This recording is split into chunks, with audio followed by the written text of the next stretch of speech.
मणिपुर की विद्रोहियों से बरामद हथियारों में से AK-47 राइफल, इंसास राइफल है, 9 mm हैंडगन जो होता है, 7.62 mm SLR और मोर्टार भी शामिल थे।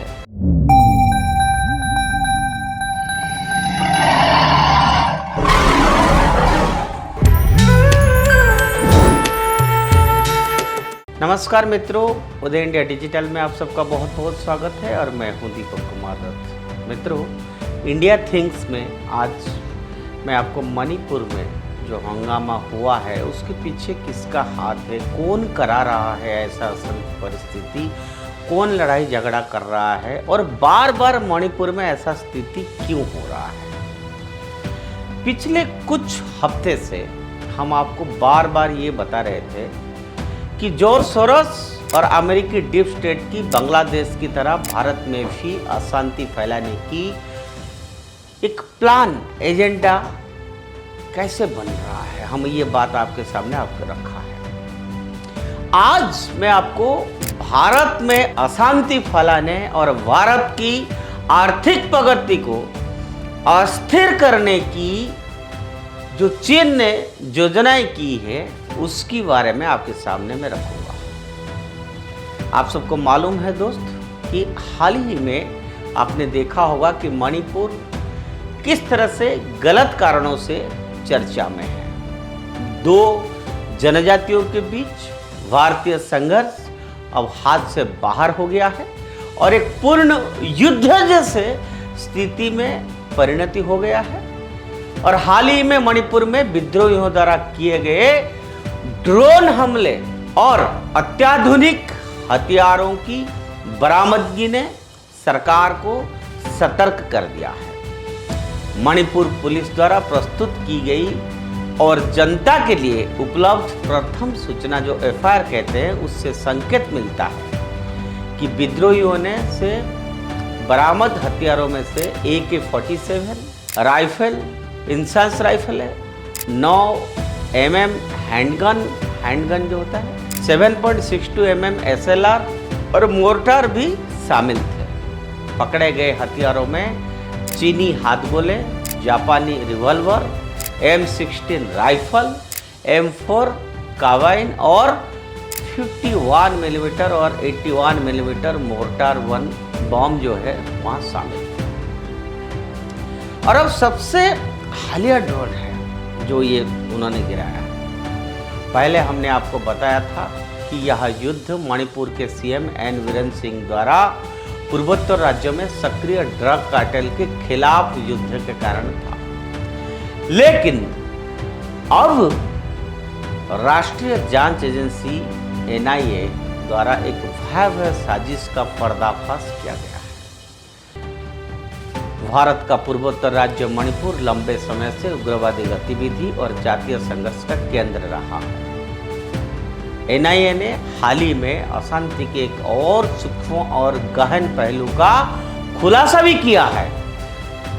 चीन पर मणिपुर में अशांति भड़काने के लिए लोकल और म्यांमार स्थित आतंकवादी समूहों का उपयोग करने का संदेह है। मणिपुर और अन्य पूर्वोत्तर राज्यों में भारत के डेवलपमेंटल गोल्स को कमजोर करके ये स्ट्रैटेजिक इंटरवेंशन, रीजनल स्टेबिलिटी और इकोनॉमिक एक्सपांशन को कमजोर करना चाहते हैं। पूर्वोत्तर राज्य मणिपुर को आग में झांकने की अंतर्राष्ट्रीय साजिशों को नाकाम करने की अपनी कोशिश में NIA को एक बड़ी सफलता मिली है। थोंगमिथांग हायोकेप, जिसे थोंगमिथांग हायोकेप या रोजर भी कहा जाता है, को हाल ही में एक एजेंसी ने पकड़ा था। वो आतंकवादी संगठनों और विद्रोहियों के द्वारा रची गई एक भयावह योजना से जुड़े मामले में एक प्रमुख आरोपी थे। NIA के अनुसार थोंगमिथांग हायोकेप क्षेत्र में जातीय अशांति का फायदा उठाने और भारत सरकार के खिलाफ युद्ध छेड़ने के लिए हिंसक साधनों का उपयोग करने की साजिश में एक प्रमुख खिलाड़ी था। ये उसने सुरक्षा बलों पर हमलों में सक्रिय रूप से भाग लिया और मणिपुर में पहले से ही अस्थिर स्थिति को और खराब करने के लिए हिंसा भड़काई। म्यांमार में कुकी नेशनल फ्रंट KNFB विद्रोही संगठन के साथ उसके संबंधों ने मणिपुर मुद्दे के लिए हथियार, गोला बारूद और विस्फोटक जो है प्राप्त करना अब आसान बना दिया है। अब आप सभी के मन में एक सवाल उठ रहा होगा कि मणिपुर में चीन की इतनी दिलचस्पी क्यों है। मैं आपको बता दूं कि भारत के पूर्वोत्तर राज्यों में चीन की दिलचस्पी कई रणनीतिक अनिवार्यता और यानी जो स्ट्रैटेजिक इंपरेटिव से प्रेरित है। सबसे पहले चीनी सीमा से इस क्षेत्र की निकटता इस रीजनल डोमिनेंस के लिए व्यापक प्रतियोगिता में प्रभाव का एक महत्वपूर्ण क्षेत्र बना।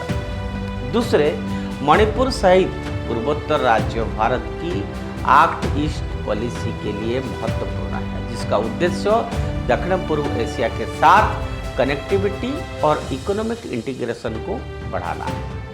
इसी क्षेत्र को अस्थिर करके चीन भारत की रणनीतिक और आर्थिक महत्वाकांक्षाओं को बाधित कर सकता है, ये इसकी प्लान है। इसके अलावा पूर्वोत्तर राज्यों में तेल, गैस और खनिजों सहित पर्याप्त प्राकृतिक संसाधन है, जो दोनों देशों की आर्थिक हितों के लिए महत्वपूर्ण है। इन संसाधनों पर भारत के नियंत्रण को नुकसान पहुंचाने से चीन को रीजनल रिसोर्स कंपटीशन में टैक्टिकल लाभ भी मिल सकता है।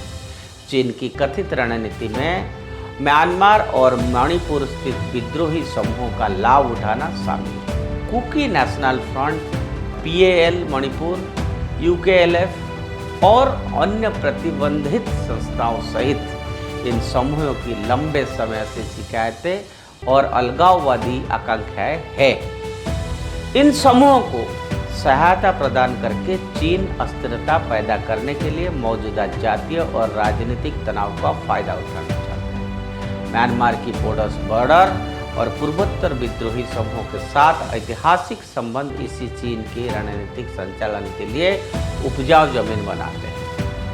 हाल की खुफिया रिपोर्ट बताती है कि चीन एजेंट्स ने मणिपुर में शांति को बाधित करने के उद्देश्य से प्रयासों का समन्वय करने के लिए और विद्रोही समूहों के नेताओं के साथ बैठक भी की। म्यांमार स्थित विद्रोहियों द्वारा मणिपुर में अपने समकक्षों को अत्याधुनिक हथियारों और विस्फोटकों की आपूर्ति ने क्षेत्र में हिंसा और अराजकता को काफी हद तक बढ़ा दिया है। चीन की रणनीतिक हिंसा को बढ़ावा देने तक सीमित नहीं है, केवल मणिपुर और पूर्वोत्तर क्षेत्रों को बदलने का उद्देश्य से आर्थिक परियोजनाओं को नुकसान पहुंचाने के लिए ठोस प्रयास किए जा रहे हैं। और India Myanmar Thailand trilateral highway and Kaladan multi modal transit transport project Bharat की एक्ट ईस्ट नीति के तहत महत्वपूर्ण पहल है। मणिपुर को अस्थिर करके चीन इन परियोजनाओं को बाधित करना चाहता है, जिन्हें भारत और दक्षिण पूर्व एशिया के बीच व्यापार संपर्क बढ़ाने के लिए डिजाइन किया गया है। सड़क, पुल और संचार नेटवर्क जैसे महत्वपूर्ण बुनियादी ढांचे के निर्माण को विद्रोही समूह द्वारा निशाना बनाया गया है। ये हमले असुरक्षा का माहौल बनाते हैं, निवेश को रोकते हैं और विकास गतिविधियों को धीमा करते हैं। इन व्यवधानों में चीन का हाथ भारत को असंतुलित रखने और इसकी आर्थिक प्रगति को बाधित करने की व्यापक रणनीति का हिस्सा भी है। इन समुदायों में युवाओं का रेडिकलाइजेशन यानी कट्टरपंथीकरण चीन की रणनीति का एक और आयाम है। हथियारों और वैचारिक समर्थन की आपूर्ति करके चीन विद्रोही गतिविधियों के लिए भर्ती की एक स्थिर धारा सुनिश्चित करता है। यह न केवल उग्रवाद को बढ़ाता है, बल्कि भारत के लिए एक सतत सुरक्षा खतरा भी पैदा करता है। म्यांमार स्थित और स्थानीय विद्रोही समूहों के माध्यम से मणिपुर में परेशानी को बढ़ाया जाने में चीन को भूमिका भारत की सुरक्षा और विकास उद्देश्यों के लिए एक महत्वपूर्ण चुनौती का प्रतिनिधित्व करती है। अस्थिरता की इस रणनीति का उद्देश्य भारत की एक्ट ईस्ट पॉलिसी को बाधित करना और क्षेत्रीय अस्थिरता को बनाए रखना है। मणिपुर में चल रहा है। संघर्ष भारत और चीन के बीच ब्रॉडर जियोपॉलिटिकल प्रतिस्पर्धा का प्रमाण है और यह कारण है कि चीन बारंबार इसी एशिया में इसी नापाक हरकतें करता रहता है। हालांकि मणिपुर स्थित इंसर्जेंट ग्रुप्स चीन के साथ अपने संबंधों से इनकार करते हैं, लेकिन वहां उनसे बरामद हथियार और ड्रोन्स कुछ और ही कहानी बताती है। आखिर ऐसा कैसे हो सकता है? कौन दिया उनको ये ड्रोन्स? ये आर्म्स वगैरह जितना मिला है वो कहाँ से आया, ये उसका प्रमाण है। और ऐसे समय में जब हमारा देश विरोधी ताकतों की नापाक इरादों से जूझ रहा हो, तो फिर हमारा यानी आम जनता का एक कर्तव्य बनता है। हमारी सरकार इन सारी नापाक इरादों को निस्तनाबूद करने की लगी है और हमारा फर्ज बनता है कि हम सरकार की इन कोशिशों के पीछे चट्टान की तरह खड़े हों, सो दैट अन्यथा वो दिन दूर नहीं जब देश को टुकड़े टुकड़े हो जाएगा और टुकड़े टुकड़े गैंग हंस रहा होगा। मित्रों, ये भी एक इम्पोर्टेंट विषय है, संगीन विषय है, सुखरूपी से जुड़े हैं, तो हम लोग सतर्क रहे। ये बात आज जो मैंने आपके सामने रखा, ये आप सब लोगों को अपना परिवारों में, समाज में शेयर करिए। Let them know what is happening reality, what is the ground reality in the ground. आज के लिए इतना। उदय इंडिया से जुड़े रहिए, उदय इंडिया से सब्सक्राइब करिए। जय हिंद, जय भारत।